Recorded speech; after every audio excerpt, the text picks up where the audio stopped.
Estamos felizes por você estar aqui. E, senhores, no palco, esta noite, vocês estão mencionados na revista Time enquanto fazemos este show. Walter Ray, dizem sobre você na Time Magazine que o desafio de Ford foi leve comparado com uma bomba lançada por Walter T. Ray de Patterson, Califórnia, um pastor veterano. Ray, no curso da pesquisa de doutorado, se deparou com alguns escritos há muito tempo enterrados por divinos esquecidos que coincidiam com grandes trechos dos livros do profeta White. E continua dizendo que Ray foi o primeiro a documentar a vasta escala de empréstimos de 75 livros variados sobre história, doutrina e a Bíblia. E em abril passado, Ray publicou suas descobertas completas em um livro intitulado The White Lie. Você está segurando a mentira branca em sua mão. Para pessoas que não sabem quem foi Ellen G. White, diga-nos quem foi Ellen G. White.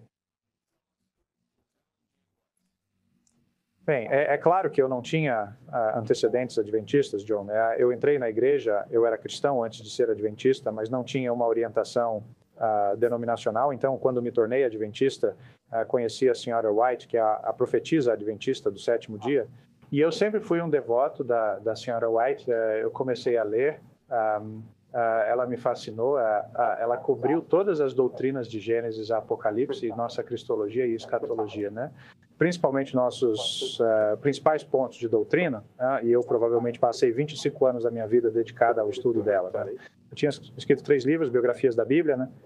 Antigo e Novo Testamento, nos quais acumulei todas as obras publicadas e não publicadas da senhora White e enviei para as casas bíblicas dos adventistas. Eles foram usados em todas as nossas escolas, universidades. Também o livro de Daniel e Apocalipse, todas as declarações dela que pude encontrar, eu tinha enviado, mas não comentei sobre elas apenas porque senti que eram algo especial, dado por revelação divina. Alguns críticos disseram que eu acreditava na inspiração verbal. Eu realmente não acredito que isso esteja correto. Né? Eu acreditava que eles tinham autoridade, e muito mais autoridade do que qualquer outra pessoa que estivesse. Seria justo dizer que o homem sentado ao seu lado, né, publicou mais sobre Ellen G. White do que qualquer outra pessoa. Né? Walter Ray fez mais pesquisas sobre a origem dos escritos de Ellen G. White do que qualquer pessoa que já viveu. Então, estamos considerando não apenas os adventistas contemporâneos, mas os adventistas de mais de um século. Isso é certo. E você amava, acreditava nela, conhecia os seus escritos, publicava-os. Acho que qualquer pessoa que faz isso, John, é conhecida no adventismo como conservadora, né? Ou seja, ela realmente é uma verdadeira crente. E acho que é justo dizer que eu era uma verdadeira crente. Certo. E como você tinha esses grandes pastorados em lugares diferentes, pessoas lhe davam livros, o que aconteceria?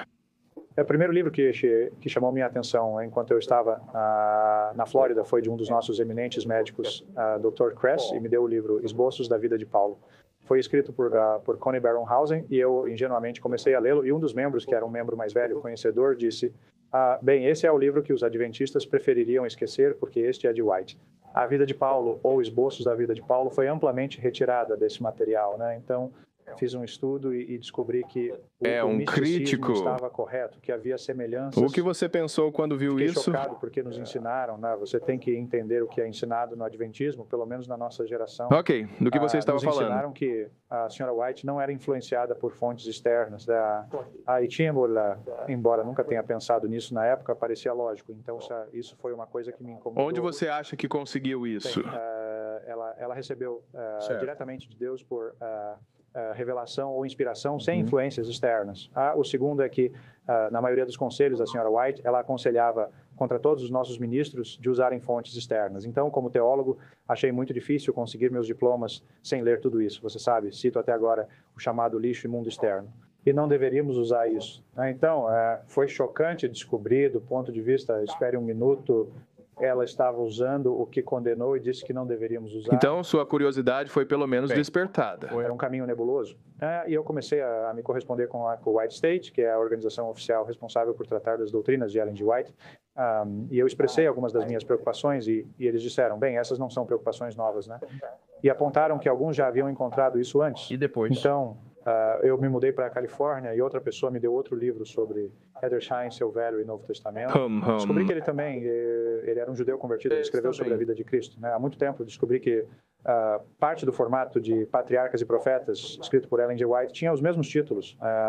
Eu os coloquei no livro e também que algumas das declarações foram tiradas diretamente do nosso tempo. Isso foi devastador. Na verdade, eu costumava dizer de forma jocosa que naquela época a culpa era avassaladora, né? E eu fazia o estudo debaixo da cama com as luzes apagadas porque estava realmente nervoso. Mas notifiquei o White State e eles responderam me encorajando no estudo e guardei as cartas dizendo, sabe, mantenha-nos informados. Embora isso não seja novo, estamos interessados em alguns desses ângulos. Bem, eu fui a uma reunião pública e lá algum membro do Patrimônio White negou que houvesse qualquer empréstimo no livro O Desejado de Todas as Nações. Nessa época, eu havia encontrado um livro de Hannah, que era uma escritora inglesa sobre a vida de Cristo, e isso foi o mais chocante de tudo. Bem, foi chocante porque, capítulo após capítulo, ela estava plagiando ou pegando seções inteiras daquele livro e parafraseando-as. Então, quando uma pessoa diz que você não pode encontrar 3 ou 4 frases que ela copiou, isso é enganoso, não eram as frases que ela queria copiar. Então, o White State estava dizendo que não havia empréstimos e aqui você tinha todos os livros mostrando que havia. Verdade. Bem, o que você fez? Então, pedimos uma reunião com os estudiosos da igreja e em janeiro de 1980, com seleção e escolha, fomos autorizados a nos sentar diante de 18 estudiosos e após 2 dias, esses 18 estudiosos votaram 6 moções. Uma era que o empréstimo foi mais extenso do que eles haviam acreditado. Foi realmente chocante. A segunda é que isso deve ser trazido à atenção da igreja imediatamente em seminários e grupos de estudo. Terceiro, eu deveria receber ajuda acadêmica para transformá-la em uma forma impressa. Eles tinham me desencorajado de publicar qualquer coisa. Isso é importante porque quando fui perante o comitê, eu não tinha nada publicado, né? Eles disseram, você deveria ter isso publicado. E eu disse, bem, vocês proibiram isso. E não pensem que vocês seriam os únicos a ler se eu me desse ao trabalho de publicá-lo. Então, eu não havia publicado. Então, eles disseram, bem, nós vamos ajudá-lo a publicar. Desta forma. Então, me deram um voto de agradecimento. Bem, estávamos eufóricos porque sentimos que este era um problema que já estava atrasado há muito tempo, tinha sido discutido em círculos acadêmicos. Eu concedo que os estudiosos têm alguns benefícios, mas, no entanto, a igreja como um todo não sabia disso. E é errado dizer que a igreja sempre soube disso, né? Se sempre souberam por que fui demitido e por que se reuniram comigo e por que o comitê ficou chateado e por que votaram, então não souberam. Bem, dentro de aproximadamente 60 dias, o comitê consultivo do presidente da Conferência Geral escreveu uma carta na qual coloquei uma cópia do livro e disse, esqueça, nós resolveremos aqui. Vamos informar as pessoas sobre o que acreditamos que elas devem saber e você volta ao seu trabalho como pastor. E depois o que você fez? Eu escrevi-lhes uma carta e disse, bem, evidentemente a igreja decidiu que eu não deveria ser o responsável. Eles achavam que eu era muito severo em meus julgamentos e talvez muito negativo em minha abordagem ou conclusão. Então eu disse que a igreja falou, eu tinha de decidir se queria continuar no sistema ou sair, e eu queria continuar no sistema e trabalhar dentro dele. O meu propósito era de baixar a voz na igreja e na administração sobre a LMG White e colocar Jesus Cristo de volta no centro da igreja, onde eu senti que a senhora White, a partir do meu estudo e pesquisa, tinha sido um impedimento, né? Ela foi aqui e endossou os 2.300 dias sobre os quais 10 fala. Ela foi aqui e endossou todas as doutrinas que mantínhamos oficialmente, né? E, portanto, ninguém tinha permissão para ir além do pensamento e do endosso de LMG White e derrubá-las. Então, eu apenas queria... E minha premissa eram 5 livros nos quais os adventistas confiam a série de conflitos de Gênesis a Apocalipse, onde assim veio por meios humanos em vez de revelação divina. Isso eles não queriam aceitar. Você mencionou os escritos de Ellen G. White. Você publicou mais do que qualquer outra pessoa. Você fez mais pesquisas nesta área do que qualquer outra pessoa. Em relação a isso, você usa a palavra plágio? Eu uso. Eles não. Defina isso para nós. O que é plágio? A primeira vez que tive contato com a palavra foi quando John Dart, do Los Angeles Times, escreveu seu artigo em novembro e perguntou se eu acreditava que a senhora White era uma plagiadora, né?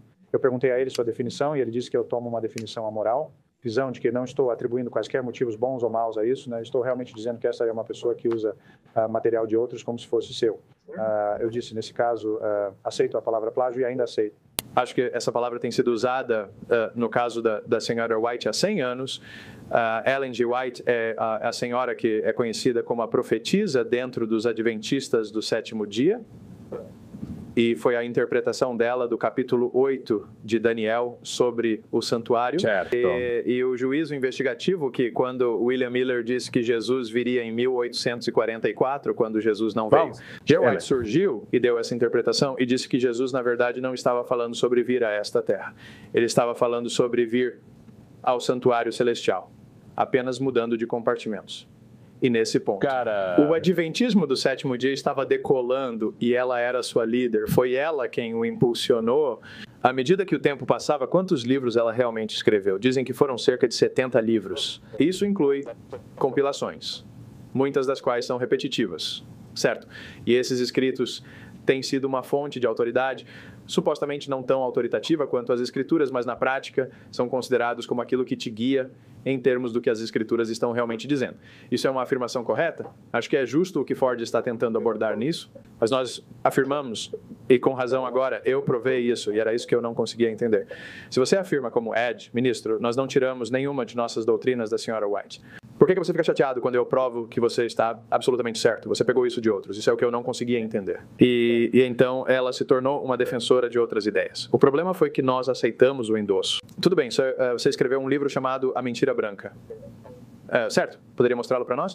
Dentro deste livro, você tem quantas páginas só de coluna após coluna, onde você coloca os escritos de Ellen G. White de um lado, e então coloca o autor de quem ela copiou do outro, aproximadamente indo direto pela página. páginas. 150 páginas para quem quiser ver. Onde podem conseguir esse livro, Walter?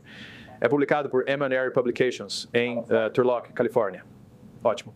Como podem consegui-lo? É apenas a caixa postal 2056. Nós colocaremos isso no final do programa. 10, você também tem um livro... Esse é o manuscrito que escrevi para a igreja, com quase 1000 páginas, né, sobre o qual meu julgamento ocorreu em Glacier View. E este livro também está disponível na Desmond Ford Publications Bullard Drive, isso é B-U-L-L-A-R-D, Newcastle, Califórnia 95658. Vou e você colocar pode isso na tela estar também. colocando e sempre isso em dizemos uma que isso tela. é basicamente Sim. sua dissertação de doutorado que você faz com F.F. Bruce em Manchester. Não, inclui algumas percepções sobre isso, mas esta é a doutrina que escrevi para a igreja, protestando Essa é a contra a versão visão reduzida, tradicional certo? sobre o Apenas santuário. 1000 Isso é tudo, páginas. isso é tudo, certo? E isso é Sim. escrito específico. Isso abrange a maioria dos problemas doutrinários do Adventismo do sétimo dia, que giram em torno do mau uso de Ellen White e do juízo investigativo. Certo? Na qual você concluiu que ela estava errada em sua visão. E você trouxe a denominação de volta para a Escritura. Sim, eu não considero Ellen White como uma autoridade doutrinária. Ela não se considerava uma autoridade doutrinária. Repetidamente dizia apenas a Bíblia. O motivo já sabe disso. Pelo qual o demitiram não foi porque ele tinha uma nuance diferente na sua ideia. Eles poderiam ter aceitado isso, não fosse a senhora White. E assim voltamos. Quanto foi realmente retirado de outros escritores? Quanto você encontrou?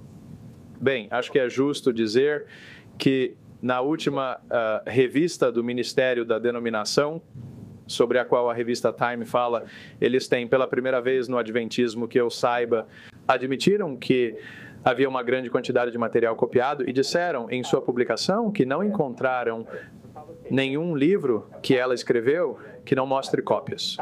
Eles descobriram que seus diários também tinham trabalho copiado, descobriram que suas visões também tinham trabalho copiado e calcularam que levaria uma década para examinar pelo menos 1.200 livros que eles têm atualmente para descobrir a extensão do trabalho de cópia, mas era muito mais do que eles tinham visto, né? O problema, novamente, era se eles tivessem confessado ou admitido isso. Eles não gostam da palavra confissão.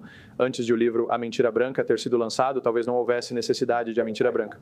Você realmente abordou o Ellen G. White State, assim como os líderes denominacionais com o fato, é assim que é. Foi devastador para você pessoalmente. Você ficou chocado quando descobriu isso, porque sempre acreditou nela, mas então, quando realmente viu, você disse, ok, é assim que é, e você não achou que seria perturbador. Do Adventismo do sétimo dia para dizer, ok, foi assim que aconteceu. Ela tinha alguns pontos bons, ela tinha alguns pontos ruins, ela não era inspirada e infalível. Ela era uma conselheira sobre as Escrituras e devemos considerá-la assim e continuar em frente, certo? Seria mais perturbador se eu imprimisse o livro do que se eles o fizessem. Concordei com isso. Eu disse, estou disposto a deixar vocês trazerem esse material se vocês fizerem. Mas dentro de 3 meses, a Carta Prexad disse, não, nós não faremos isso. O que é a Carta Prexad? Bem, a Carta Prexad era o braço político da igreja que anulou o comitê que se reuniu comigo e votou a meu favor. O que significa Prexad para as pessoas que não sabem? Comitê Consultivo do Presidente. Foi isso que o homem disse. Eles abreviaram para Prexad, certo? É isso que é Prexad. E, em essência, a carta diz que voltaremos a colher, reunir dinheiro ou o que quer que os pastores fazer e nós assumiremos daqui. E então a igreja não deveria saber. Isso era inaceitável para mim. Eu sinto que as pessoas teriam se sentido menos ameaçadas e poderia ter sido realizado de uma maneira mais favorável se a igreja tivesse revelado, de alguma forma, aquilo que eu tive que revelar. evangélicos assistindo diriam: ei, se vocês têm Jesus, por que é tão importante ter Ellen G. White? Na minha visão, que difere de Ford, nós não temos Jesus. Fizemos de Ellen White a salvadora dos adventistas, e eu acho que se pudéssemos abaixar o tom e nos livrar do conceito tudo ou nada de Ellen White, então poderíamos colocar Cristo no centro da igreja. Você disse, mas nós tivemos uma visão supersticiosa sobre ela como adventistas, e o Walter está certo, temos nos envolvido em um tipo de idolatria, que tem sido deletéria para a experiência cristã adventista. O problema que encontro com esse trabalho é que ela, por exemplo... Está tudo bem alguém copiar. O problema de não copiar seria que a senhora White afirmava ser inspirada, afirmava ser uma profetisa e também realmente negava o seu empréstimo. Deixe-me ler a revista do Ministério dizendo isso. A senhora White fez alguma tentativa de esconder isso dos adventistas? A resposta é não. Ela até incentivou alguns, como Deb disse, a lerem. Gostaria de mostrar que tipo de livros ela os incentivou a ver. Não era o total de onde ela copiou. Mas note o que dizem na página seguinte. Por outro lado, ela geralmente não chamava atenção para o uso de outros autores. Eu gostaria que tivesse. Eu gostaria que a igreja pudesse produzir uma declaração definitiva. Em algum momento na vida de Ellen G. Weiner James, onde ela admitiu abertamente que estava usando outra pessoa para isso. Declaração em particular, se ela apenas dissesse agora Edersheim diz, ou Nick diz, ou Ferrar diz, mas você vê que ela nunca fez isso. Então eu acho que esse é o problema. Ela fez nos meus canais de saúde. Eu faço, concordo, sim, mas agora estamos começando a criar uma separação entre o jornal de saúde e estamos dizendo que, bem, é possível que em seus jornais de saúde agora, porque algumas das declarações eram ridículas, ela não estava falando como uma profetisa, ela estava falando como uma editora. E Arthur White está agora dizendo que essa ideia revolucionária está gravada. E Bob Olson está dizendo, bem, talvez tenhamos que distinguir entre quando ela estava falando como uma profetisa e quando estava falando como uma compiladora ou uma autora. E ele leu isso de questões sobre doutrina, que não tornamos a senhora White canônica, mas em todos os casos voltamos à Bíblia para provar a senhora White canônica. Eu pensava que era o contrário, devíamos provar a senhora White pela Bíblia. Em vez disso, se a senhora White diz algo, então dizemos, bem, a Bíblia fez isso também, entende? O que você diria que é a visão da maioria das pessoas em relação à Bíblia e à senhora White? A visão da maioria como pastor desta igreja é inequivocamente que a senhora White é a autoridade. E se há uma dúvida, a interpretação bíblica em nossa igreja é decidida pelas declarações de Ellen G. White.